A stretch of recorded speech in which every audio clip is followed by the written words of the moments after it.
Ya, kejadian ini berawal dari sebelum saya nikah. Itu di pertama di tahun 2007. 2007 ini emang sebelumnya sudah banyak kejanggalan-kejanggalan di rumah calon istri kan. Calon istri kebetulan tinggal di daerah Cikarang, Kabupaten Bekasi. Suasana rumah ini terlihat kayak gersang. Jadi nggak ada tumbuhan satupun di situ. Nggak begitu paham lah ya kan, latar belakang keluarganya awalnya seperti apa. Akhirnya pas saya udah menjalin hubungan sampai 2010 terikat, 2011 mau melaksanakan pernikahan. Nah, 1 bulan sebelum pernikahan itu sempet ngalamin juga ya hal-hal aneh di rumah istri itu. Jadi pas saya datang sekitar jam setengah 8 malam, kita pergi keluar, pulang sekitar jam 10. Nah, saya nggak langsung pulang. Di sana malah saya disuruh nginep kalau pulang kemalaman. Akhirnya saya nginep, tapi saya tidur di luar. Kebetulan di luar itu kan ada sofa, jadi saya tidur di situ. Dan posisi rumah pun lantai atas itu ada tangga menuju lantai 2 itu di luar. Saya ngobrol dulu sama calon istri itu di luar di teras sampai akhirnya jam sekitar pukul 12 lewat dikit. Calon istri saya masuk ke rumah, saya juga tidur di luar gitu kan, tapi awalnya nggak langsung tidur. Nah, setelah mulai mengantuk itu jam setengah 1, jam 1 lewat itu di rumah istri itu ada orang yang ngontrak juga. Ternyata orang ngontrak itu ya bisa dibilang ya paranormal atau apalah, atau dukun gitu kan. Di jam setengah 2 itu terbangun, dan di sana kan emang ngelihat ada sosok yang berdiri gitu kan. Itu pada umumnya bukan tingginya nggak seperti orang biasa, malah lebih tinggi. Dan sosok itu pun bukan yang pertama yang saya lihat. Bahkan sebelumnya di 2007 itu pernah, di awal 2007 pernah saya lihat di rumah juga, di rumah tinggal saya di daerah Kerawang. Itu sekitar pukul setengah 2, jam setengah 2 malam. Kebetulan saya belum tidur. Saya keluar, di situ emang lagi ngobrol sama teman gitu kan. Ya kita di dalam itu kan saling pijit atau apa kan, gantian. Nah, saya keluar dekat kolam ikan, pas di halaman rumah itu di sebelah sananya ada saung-saungan, sampingnya ada pohon mangga, dibatasin sama tembok gitu kan, pagar tembok. Saya tegasin ke sana, itu kok ada sosok putih. Saya tegasin, kok nggak bergerak. Ya udah, saya masuk balik ke dalam. Sekitar jam 2 malam saya keluar lagi. Ternyata sosoknya udah nggak ada. Kalau dilihat itu persis kayak ini, sosok pocong, persis banget. Beberapa hari setelah saya melihat sosok itu, waktu saya tinggal di rumah di Kerawang itu ikan-ikan emas itu ada 7 ekor. Ya lumayan lah, gede-gede banget gitu kan. 7 ekor ikan emas itu pada mati, pada ngambang. Jadi berasumsi ini ada firasat apa gitu kan. Akhirnya nggak lama saya kerjanya kan tetap di Cikarang. Nah, pas saya kerja, kebetulan shift 2 bagian malam, itu saya ditelepon dari rumah, suruh pulang. Nah, ternyata almarhum kakak saya meninggal. Itu juga saya nggak tahu, pas sampai di sana itu banyak temen yang nyamperin, abang saya udah nggak ada. Ya saya kan mikirnya positif terus, lah kemana, pergi kemana, pulang dulu aja. Pas pulang emang udah udah rame di rumah. Berangkat dari situ, kita balik lagi ke rumah calon istri saya tuh. Seminggu setelah menikah itu saya kembali dikejutkan sama sosok. Kebetulan istri saya tidur di atas, saya di bawah. Kok kayak ada orang bolak-balik terus, badannya tinggi gede. Dia pakai kemeja segini lah, kemeja lengan pendek, pakai warna merah kotak-kotak, terus pakai celana bahan. Begitu saya berbalik, saya cuma nggak bisa ngelihat ke atasnya lagi gitu, nggak bisa ngelihat seluruh badannya. Jadi yang saya lihat itu cuma dari paha sampai lutut aja. Kebetulan dia duduk seperti duduk kayak ini lah Pak, duduk antara 2 sujud itu. Dia sambil ngomong, saya tuh jagain keluarga ini, jagain adik saya. Cuma pesan begitu aja. Nah, besoknya saya cerita sama ibu mertua, almarhum ibu mertua. Saya cerita, dia bilang, oh itu kebetulan itu sosok abangnya sini, anaknya ibu almarhum itu, abang dari istri saya tuh. Lihat saya diperlihatin fotonya, ini bukan. Loh, iya bener itu orangnya. Tapi kok kenapa perban gitu kan kepalanya? Emang pernah kecelakaan? Saya juga awalnya tanda tanya, ini siapa, ini siapa. Ini kan terbongkar juga. Oh itu kan ya mungkin jin horinnya abang dari kakak dari istri saya juga. Di tahun 2012 saya ngontrak. Itu pertama kali ngontrak, cuma bertahan sampai 2 bulan, terus pindah lagi. Tapi lokasinya deketan. Di sana bertahan cuma 3 bulan. Itu dalam kondisi situasi saya lagi nganggur saya itu kan, belum dapat kerjaan. Nah kebetulan istri juga udah kerja. Itu dalam kondisi hamil kan istri saya tuh. Setelah lahiran di 2012 itu kejadian-kejadian malah bermunculan. Jadi anak saya itu sering sakit-sakitan. Kita dirujuk ke rumah sakit, salah satu rumah sakit di Cikarang. Nah dokter ini mendiagnosa anak saya itu kena hidrosefalus. Sampai pas meninggalnya almarhum anak saya itu pas nginjak umur 20 bulan. Nginjak umur 20 bulan itu pas di jam 12 malam. Itu di 2013. Saya bawa pulang, saya makamin besoknya. Kejadian itu terus berlanjut sampai almarhum ayah mertua saya juga sering sakit-sakitan. Karena emang awalnya dia punya penyakit gula awalnya gitu. Ketika dia meninggal itu si ayah mertua ini malah disaranin minum jamu sama adiknya tuh. Tapi bukannya apa-apa, sehabis minum jamu itu malah jatuh akhirnya ya meninggal. Kalau orang bilang itu kena serangan jantung. Nah pas di area rumah itu udah banyak orang kumpul, itu pagi-pagi itu hujan gerimis. Cuma anehnya gerimis ini kok bisa buat banjir gitu. Yang bikin banjir itu kok rumah istri saya doang, tetangga enggak. Nah sedangkan si almarhum ini kan harus dinaikin ke atas ranjang gitu. Jadi nggak, biasanya kan kalau orang meninggal itu biasanya diubin gitu kan. Ini harus dinaikin ke ranjang. Sampai pas dimandiin, dapat kabar dari tukang gali kubur, itu sampai 3 kali gali lubang kubur. Karena hujan kan nggak begitu gede, cuma gerimis. Tapi si tanah itu longsor lagi, sampai pindah-pindah tempat buat gali kuburnya itu. Akhirnya lubang ketiga ini mau nggak mau harus disanggah pakai bambu biar nggak longsor. Itu juga timbul pertanyaan, ini ada apa? Akhirnya saya nemuin jawabannya. Ternyata dulu ayah mertua saya ini sering ngikutin anaknya, diarahin anaknya mau terus. Nah anaknya ini kenal yang namanya dukun atau apa kan, dikenalin ini buat majuin usaha atau apa. Bukan malah untung, malah bisa dibilang buntung lah.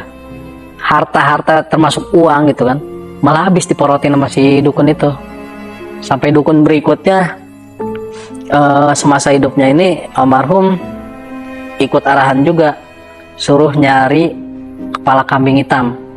Terus kepala kambing hitam ini ditanam di ruang tengah sama ruang dapur.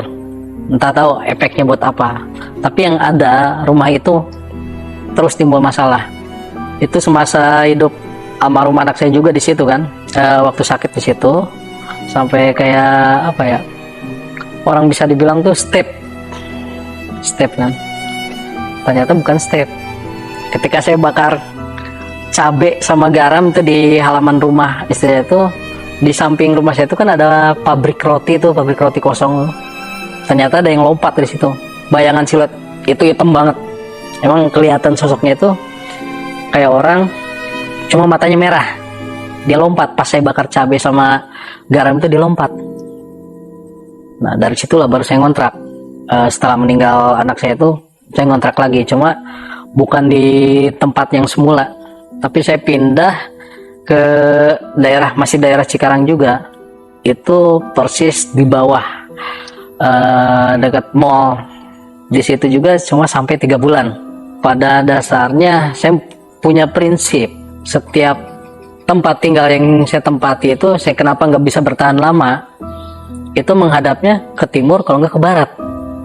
Dari sana cuma 3 bulan, kita pindah lagi ke desa sebelah, kontrak di situ. Itu juga ngadepnya ke barat. Akhirnya apa? Saya sempat ribut sama tetangga kanan kiri gitu kan, kanan kiri. Itu karena anak kedua saya udah lahir di 2015, mungkin nurun dari almarhum abangnya gitu yang pertama, sering sakit-sakitan. Gara-gara itu saya jadi berantem sama tetangga. Gak lama saya pindah. Flashback tentang ayah mertua saya tuh yang almarhum tuh yang meninggal ini. Sebelum meninggal itu dia malah ada pesan terakhir tuh, tiba-tiba saya kan diadang kan depan pintu, tiba-tiba minta uang, dia bagi duit dong. Nah saya juga kan sambil ngerutin kening, bagi duit, kan dia punya usaha di sini, malahan saya suruh jaga tempat usahanya. Ibu mertua saya juga begini, bilang, Ki kan ada duit itu di dompet, gak mau saya mau minta kesini aja 5.000, itu masih simpen aja, dia cuma minta duit 5.000, pengen minta ke ini. Padahal kan sebelum-sebelumnya itu waktu saya nikah baru-baru itu, keluarga itu banyak yang musuhin saya. Itu kejadian pas meninggal habis minum jamu itu, ayah mertua itu setelah dimandiin, darah segar tuh masih keluar dari telinga sama hidung. Saya juga ikut mandiin jenazahnya juga kan. Setelah kepergian almarhum ayah mertua saya itu juga masih berlanjut loh, konflik di rumah itu masih berlanjut. Saya disuruh cerai gitu kan sama adik ipar saya tuh yang laki itu, suruh ninggalin istri saya karena istri saya mau dijodohin sama yang dukun itu. Itu tiba-tiba emosi saya hampir-hampir meluap. Persis di depan TV kan ada pisau tuh, itu hampir gelap mata sih, cuma saya urungin lagi. Alasannya apa? Karena saya harus tinggalin istri saya tuh, karena saya nganggur atau apa gitu, masih nganggur. Pas dari situ saya cerita sama istri, karena posisi dulu tuh istri lagi kerja ya kan, setiap ini kan saya harus jemput gitu. Nah pas kejadian itu kita pindah, kontrakan kelima tuh mulai naik, mulai jaya gitu kan, enggak kekurangan apapun. Kesana kemari itu ya cuma satu hal gitu kan, masih belum kebeli rumah doang gitu. Nah akhirnya dari situ, karena tadi yang dibilang kontrakan ini ngadep ke timur, akhirnya turun lagi, usaha saya digusur, mau nggak mau kita harus pindah lagi lah di kontrakan yang ke-6. Kontrakan ke-6 itu malah makin apa ya, kejadian itu malah makin naik gitu kan. Di situ cuma 2 bulan kita malah dihadapin sama kesulitan yang lain gitu kan. Pindah lagi kita ke kontrakan ke-7, ngadep ke barat, sama begitu juga. Di sana bertahan 3 bulan. Akhirnya nah di kontrakan yang ke-8 ini, dulu kan itu ceritanya kebun kosong dijadiin kontrakan. Nah di depan kontrakan saya ini emang ngadepnya sih ke selatan gitu kan. Cuma di depan kontrakan itu ada kontrakan kalau nggak salah 10 pintu. Itu emang udah benar-benar terbengkalai. Mulai dari situ anak kedua dan ketiga saya itu 2019-2020 lah antara itu, mulai sering sakit-sakitan. Awalnya anak yang kedua saya yang sakit, dia sembuh. Nah yang ketiga sakit, sebulan berikutnya dua-duanya yang sakit. Nah itu yang saya bingung juga. Anak yang punya kontrakan ini, dia kan warung juga tuh, buka usaha kecil-kecilan. Dia datang, emang sering ngedengar anak saya sering sakit gitu. Akhirnya dia cerita, sebelum dibangun kontrakan ini tanah kosong, lahan kosong ya kan. Sebelumnya ada sepasang suami istri ini di sini cekcok terus, kontrakan yang ini loh cekcok terus gitu. Dia pindah dari situ udah mulai tenang lagi kabarnya gitu. Akhirnya si kontrakan itu kosong, ditinggalin lah sama tukang galon, air galon. Anaknya juga sering sakit-sakitan di situ, nyampe akhirnya meninggal di situ. Setelah meninggal 1 bulan kemudian si tukang galon itu pindah kontrakan, ditinggalin lagi sama orang lain, entah dari mana gitu. Sama anaknya juga sering sakit-sakitan. Akhirnya mereka pindah, ada sekitar berapa bulan kosong, baru saya tempatin. Ternyata yang kosong itu 2 pintu, yang pojok sama yang saya tinggalin ini, itu hampir 1 tahun lebih kosong, yang lain pada ngisi semua. Saya tinggal di situ, awalnya enak, adem gitu kan. Cuma lama-lama hawanya panas karena anak sering sakit-sakitan di situ dua-duanya. Setelah 3 bulan kita pindah lagi ke kontrakan selanjutnya. Kontrakan ini menghadap ke barat. Tapi ada rumah yang lumayan besar, panjang di situ. Itu bekas jadi industri rumahan dulu, produksinya kalau nggak salah produksi dompet sama tas itu juga dibiarin kosong. Dia dibiarin kosong karena menyangkut masalah utang piutang juga. Itu yang pertama. Yang kedua itu karena salah satu karyawan juga ada yang meninggal di sana. Kalau dari informasi yang didapat sih hal sepele, karena dia habis makan roti terus minumnya yang kopi yang kemasan apa yang biasa di warung-warung itu, nggak lama meninggal. Sekarang rumah itu dibiarin gelap aja, depan kontrakan itu dibiarin gelap. Di kontrakan selanjutnya ini awalnya enak gitu kan. Nah pas saya mau bayar kontrakan, Bu, emang ini saya bayar kontrakan ya, kontrakan yang mana, yang lama atau yang baru? Yang lama, karena yang baru sama yang lama beda harga kan. Yang lama yang masih harganya 4,5 itu per bulan, ada suaminya datang, emang udah apa namanya, bisa dibilang lanjut usia lah. Abang ngontrak di sana, kontrakan yang mana? Paling ujung Pak. Kenapa ngontrak yang di paling ujung, jangan ngontrak di sana? Dia yang punya kontrakan begitu loh, jangan ngontrak yang di ujung, kan masih ada yang lain kontrakan yang masih kosong. Nah si istrinya bilang ini yang punya kontrakan, udah biarin lah orang mau ngontrak ini. Nah bulan besoknya pas saya mau bayar itu, kok ada tahlilan di rumah yang punya kontrakan. Ternyata yang ngasih pesan ke saya jangan tinggal di kontrakan paling ujung itu meninggal. Ke sana yang anak saya yang ketiga biasanya berani siang-siang gitu kan, nonton TV sendiri, sekarang malah minta ditemenin nonton TV, padahal siang biasanya berani dia sendirian nonton. Nah ini ada apa? Pas ditanya, sering ada orang lewat katanya di sini, kadang di depan pintu, kadang di dalam. Anak saya ngomong begitu kan, padahal umurnya itu masih 4 tahun. Dari situ saya buktiin, loh kenapa ini anak jadi penakut. Saya buktiin, saya sampai nonton TV itu, mantengin TV itu sampai jam hampir subuh. Ternyata bener, itu di pintu, di luar pintu itu ngelihat ada bayangan gitu loh, kayak bayangan orang lah. Dari dalam kan kelihatan, soalnya kan lampu di dalam itu kan digelapin ya, cuma cahaya TV aja yang ngeliat. Bayangan orang ya. Saya buru-buru keluar, tapi nggak ada orangnya. Tengok kanan kiri nggak ada orangnya, ya khawatirnya maling atau apa gitu kan. Ini juga saya sampai merinding gitu ya.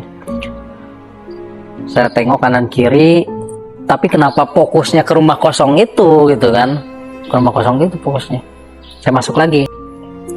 Terus saya coba buktiin kan, besok-besoknya saya buktiin. Nah ternyata pas, gimana sih pada umumnya kalau orang itu kalau ngeliat ke depan, kanan kiri itu masih terlihat sama mata. Ada sosok nih, persis lagi duduk. Itu sosoknya perempuan, ya rambut panjang. Pas saya noleh begitu kan dia langsung melesat. Jadi nggak cuma sosok perempuan yang duduk di sofa aja gitu kan. Ada sosok laki-laki juga yang sering berdiri, dan itu jelas terlihat sosok itu, mukanya itu, wajahnya itu mirip dengan sosok yang pesan ke saya terakhir itu jangan ngontrak di sini. Akhirnya dia pergi, cuma nggak lewat pintu lagi, langsung ke kontrakan sebelah, karena kontrakan sebelah itu jarang ada orang. Sebelah juga suka ngeluh gitu kan, setiap dia pergi gitu kan, itu setiap pulang dagang itu kondisi rumah berantakan. Tetangga-tetangga lain tuh yang bikin aneh, kita tinggal di situ tuh ada anak terakhir yang saya sekarang baru berumur 9 bulan, yang dulu sebelum saya tinggal di situ itu ditinggalin sama orang Padang.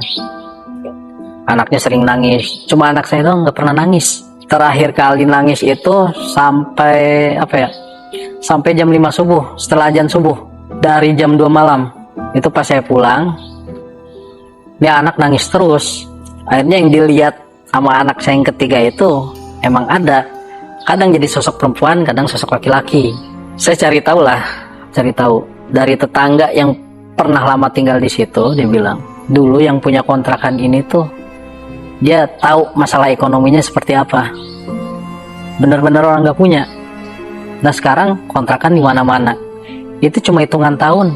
Dari 2015 atau 16 itu dia masih bisa terbilang masih tergolong orang nggak punya. Nah kenapa sekarang kok kontrakan di sini di sana malah naik gitu, lebih jaya? Ya mungkin itu rahasia Tuhan, atau dia punya pengasihan atau apalah gitu kan.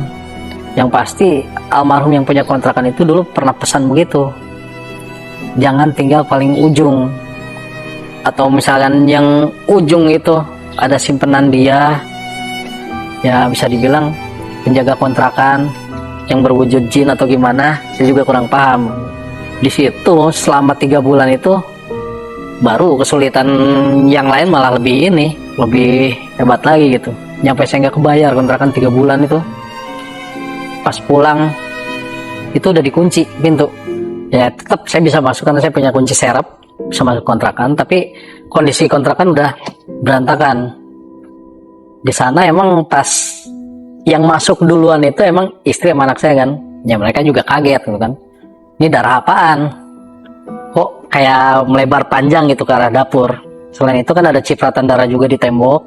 Nah saya malah nemuin gitu kok. Tapi kok ada bangkit tikus juga, dia bilang kan. Awalnya kita positif thinking kan. Oh bangkit tikus kali. Darah itu udah dibersihin, yang di lantai itu. Yang tembok juga pakai lap basah. Cuma yang anehnya, yang di lantai itu kan udah bersih. Tapi yang di tembok timbul lagi darahnya. Yang tadinya cuma cipratan aja, jadi kayak yang menjalar ke bawah gitu. Tapi hal itu yang di cipratan darah di tembok itu nggak dilihat sama keluarga saya gitu, cuma saya sendiri yang lihat. Nah akhirnya nggak lama itu anak saya tiba-tiba nangis dulu. Mau saya tutupin juga darah yang di tembok itu, ujung-ujungnya malah terlihat sama istri juga. Ini darah apaan? Bukannya kemarin udah dilap? Ya udah begini lagi, diam-diam aja saya bilang. Nggak usah kenceng-kenceng, ntar anak pada bangun ya minta. Ini kan udah malam begini kan, mau lari kemana, ya bingung mau pindah kemana. Karena saya juga ada konflik karena 3 bulan gak bayar, ya kan. Istri saya, ya udah besok-besok kita pindah aja lah. Kita planning dulu pindahnya kemana dulu, gitu kan. Nah gak lama besoknya saya nggak kemana-mana tuh, nggak berangkat kerja atau apa. Ini kan saya udah dapat kerjaan juga kan. Saya lagi ngobrol sama istri, ditelepon sama ponakan istri.